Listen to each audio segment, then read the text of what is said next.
So I have to admit, this is the least favorite part of the entire series for me, was the money, bank, paperwork side of things.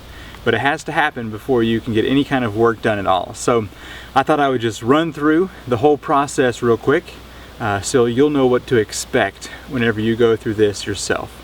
So first, Ashley and I thought, let's go to our local bank and see if we can get a loan. So we went up there, and they did not do loans on modular homes. So we went to a different bank that did do these loans, but they told us that closing costs had to happen twice and they were expensive. So we actually talked to Home Crafters, and they gave us some information on a lending agency that they use, and that's who we went with. So the whole process was fairly smooth. There's just a lot of paperwork. You've got to have things like 3 years of W-2s, 3 years of your tax files, your tax returns. You've got to have several months worth of bank statements. You've got to have all of your information for savings accounts, and you've got to have your pay stubs for, I think it was up to 4 months for me and Ashley. So just lots of paperwork. Now they're going to ask you to turn over your bank statements for a few months, which seems a little bit strange to be giving that kind of information out, but they've got to have it, so be prepared for them to ask. Now, I had to sign over 40 pages at various times of documents. It was unbelievable. It seemed like every day I was getting 2 or 3 emails saying sign here or e-sign, but the worst part was having to print out, sign, date, and then scan and email back. But there was certainly a lot of that going on. So with Home Crafters, you're going to have to turn in a earnest check. Basically, it's a percentage of the house that you give up front so they can get permits, and just spending money for them also lets them know that you're interested in sticking with them and you're coming back. So you just have to turn in a check.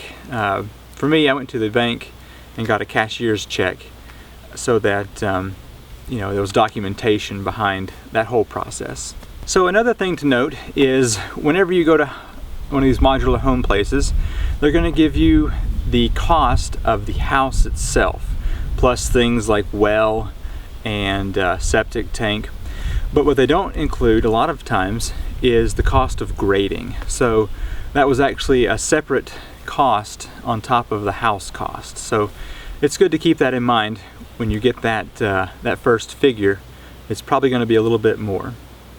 Now for me, I was able to go and get the perk permit and the well permit, and we had the building permit purchased with Home Crafters.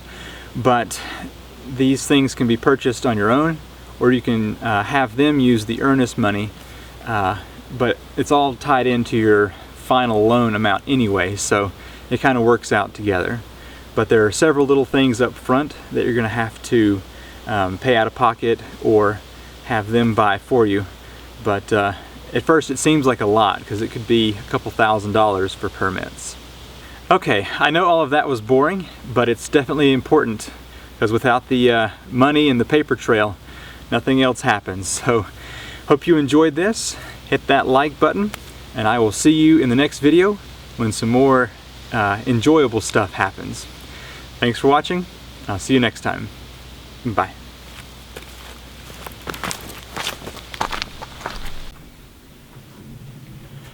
Thank you very much for watching this modular home series. If you live in the western North Carolina area and you're looking to purchase a modular home of your own, I highly recommend you check out Home Crafters. We're pleased with their purchase, and they've been real good to us. Also, they have a nice referral program. So mention Seth and Ashley, and we'll all get a nice kickback from that. So I will put a link to them in the description for you to check out. If you've enjoyed this video, I highly recommend you click over here or the link in the description to the next part. And as always, remember to push that thumbs up button and subscribe, because Lots of videos on the way. Hope to see you there. Bye.